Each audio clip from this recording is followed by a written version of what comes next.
ভারতীয় বাংলা টেলিভিশন জগতের জনপ্রিয় তারকা দম্পতি রণজয় বিষ্ণু ও শ্যামপ্তি মুদলির দাম্পত্য জীবনের বিচ্ছেদ নিয়ে নতুন গুঞ্জন শুরু হয়েছে। বিবাহের মাত্র 6 মাস পূর্ণ হওয়ার আগেই তাদের সম্ভাব্য বিচ্ছেদের খবর ছড়িয়ে পড়ায় বর্তমানে পুরো টলিপাড়ায় তোলপাড় সৃষ্টি হয়েছে। এই বিচ্ছেদের খবরের নেপথ্যে সহ অভিনেত্রী অভিকা মালাকারের সাথে রণজয়ের পরক্রিয়া এবং অর্থনৈতিক লেনদেনের বিষয়টি নিয়ে চর্চা চলছে। রণজয়ের সাথে প্রেমের গুঞ্জনে নাম উঠে আসায় কয়েকদিন চুপ থাকার পর অবশেষে মুখ খুলেছেন প্রতিজ্ঞা ধারাবাহিকের অভিনেত্রী অভিকা। সংবাদ মাধ্যমের মুখোমুখি হয়ে অভিকা স্পষ্ট জানান যে এসব ভিত্তিহীন ও ফালতু খবরে তিনি একদমই কোনো কান দেন না বা পাত্তা দেন না।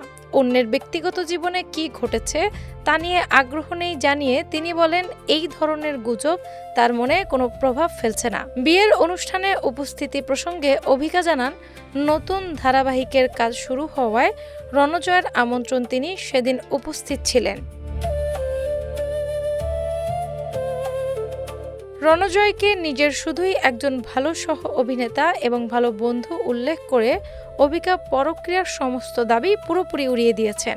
অন্যদিকে একটি ভিডিও বার্তায় রণজয় জানান, তার বিরুদ্ধে ছড়ানো এই মিথ্যা গুজবে তিনি মানসিকভাবে ভীষণ ভেঙে পড়েছেন। অহেতুক গুঞ্জনের কারণে এখন যে কোনো নারী সহকর্মীর পাশে দাঁড়িয়ে কথা বলতেও তার মনে ভয় কাজ করছে বলে তিনি জানান।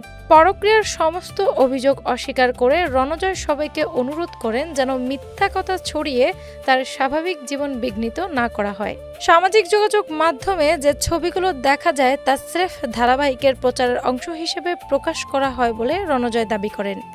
চলতি বছরের বিশ্ব ভালোবাসা দিবসে আনুষ্ঠানিকভাবে এই তারকা জুটির জমকালো বিয়ের অনুষ্ঠান উদযাপিত হয়েছিল। তবে রণজয়ের স্পষ্ট বার্তা ও অভিকার বক্তব্যের পর পুরো ঘটনা নিয়ে এখন পর্যন্ত সম্পূর্ণ নীরব রয়েছেন স্ত্রী শ্যামপ্তি মুদলি। সব মিলিয়ে পর্দার পেছনে এই টানাপোড়েন ও সত্য মিথ্যার দোলাচল ঘিরে ভক্তদের মাঝে তীব্র কৌতূহল বজায় রয়েছে। ডেস্ক রিপোর্ট, বাংলা বাজার পত্রিকা।